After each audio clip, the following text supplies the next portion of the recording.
A mix of union members and Occupy protesters are converging on the Super Bowl village in Indianapolis, protesting the right to work legislation being voted on in the state Senate. Amazing. But it doesn't stop there. Hundreds of occupiers were arrested in Oakland, California this weekend, and video of a D.C. protester getting tased has gone viral.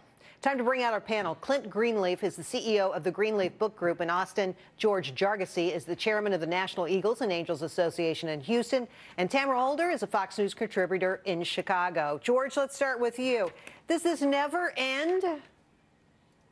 Well, it doesn't. And I have to tell you, what I'm really tired of is that this group of mostly communists are getting all the media attention while there are good Americans out there that are working, that are building our country, that are doing the right things, and yet we have these 400 people that are spitting on our country by burning our American flags, and they're not building business. And they're costing the city of Oakland $5 million.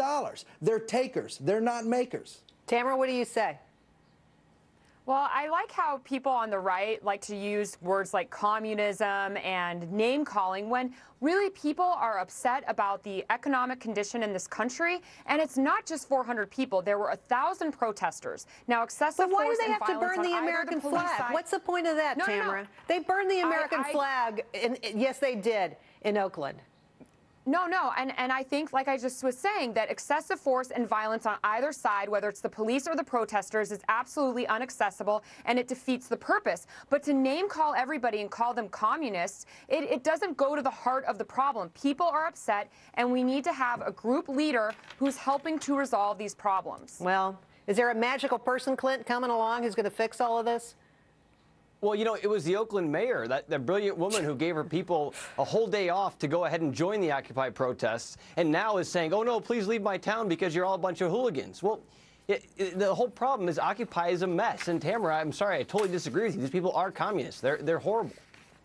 All right, let's move on. The roster of congressional candidates is taking shape, and 10 women are on the list. Talk about a dramatic comeback from 2010 when there was only one woman.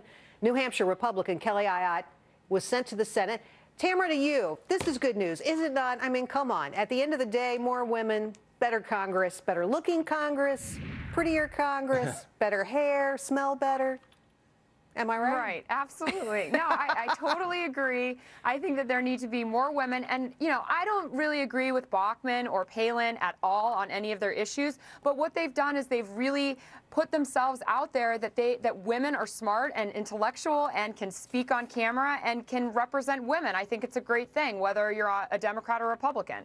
George, we're smarter, you know, we can write better. You want to jump on this bandwagon? I don't, you know, Jerry, I definitely would not agree with that statement. But what I will tell you is I don't think women have gotten a fair shake when they're in politics and media. And I do think that our government has to be of the people, and women make up a big portion of our population. So you want to see a larger percentage of women serving in our government. Clint, to you, what do you say?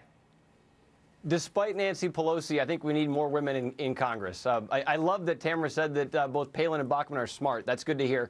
But I think that's a very good thing, and we need more women. Look what all the men have gotten us, not too far. Oh, well, you guys haven't been too bad. I mean, after all.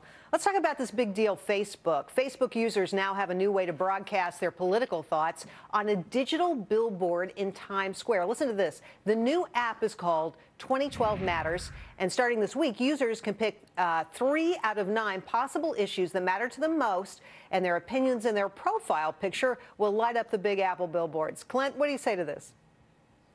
Wow, what a great way to divide my group of friends more so than I already have on Facebook. I'm not sure that I really need to jump down this path any more than I already have. But I think for people who kind of want to decide the issues, it seems like a cool idea. George? I think this is important to our country. You saw with SOPA what a difference. You saw all this legislatures go back on their heels from the American influence through social media. And this is a time for Americans to step forward with their voice through the social media. I love it. I hope that more cities have something along this way. I hope this catches fire and continues. It'll put people back closer to the government. People closer to the government. I don't know if it's possible. Tamara, what do you say? I am not a fan of Facebook. I use it, but I feel like Facebook is the devil, and they are capturing so much information. I mean, you from your your dating status, which mine is like always single or recently broken up with some guy, but like from that to now your political affiliation and who you're voting for and who you like, those are things that they're capturing and they're holding on to, and what are the long-term effects on people remains to be seen. We just don't know. That's absolutely true. All right. Let's talk about the Super Bowl. Despite a down economy, spending on Super Bowl 46, that is set to reach an all-time high. According to the National Retail Federation, consumers could spend $11 billion. George, I mean, are nachos that expensive? I don't get it. I have two words for you: escapism and inflation. So, they don't realize that inflation's creeping up on us. It's costing everybody more to go to the grocery store this year than last, so it shouldn't be a surprise. And people want an event that's not too expensive. You don't have to go out of town or take the kids to Disney World, to have a good time with your family. It's a stay-at-home event. And I think they're, kind of getting away from the tough times of tough financial times our country's in. Good point. Clint. I'm still trying to get my head around $60 worth of nachos for every guest who's going to go to my party. It's a lot of money. Generally, I'll say that I think that it's cool that people are doing this. I think there's still that savers fatigue, from everyone being a little bit worried, and it's kind of a safe way to spend a couple bucks and enjoy a pretty good game. Thank God there's two big markets playing this year. Tamara, you going to watch? Yeah, and I like being invited to parties and drinking a lot of beer and nachos and all the things that cost my friends a lot of money. No matter what it costs. No matter what it costs, this is a great time when we can have consumer spending and, and then also have some enjoyment, and hopefully no domestic assault arrests, because that's when they're at their highest. Ooh, that's a note to end on. Tamara, we're gonna set you up with somebody, my friend. I hear your call. All right, Clint, George, and Tamara, thanks so much for being on. You guys did a great job.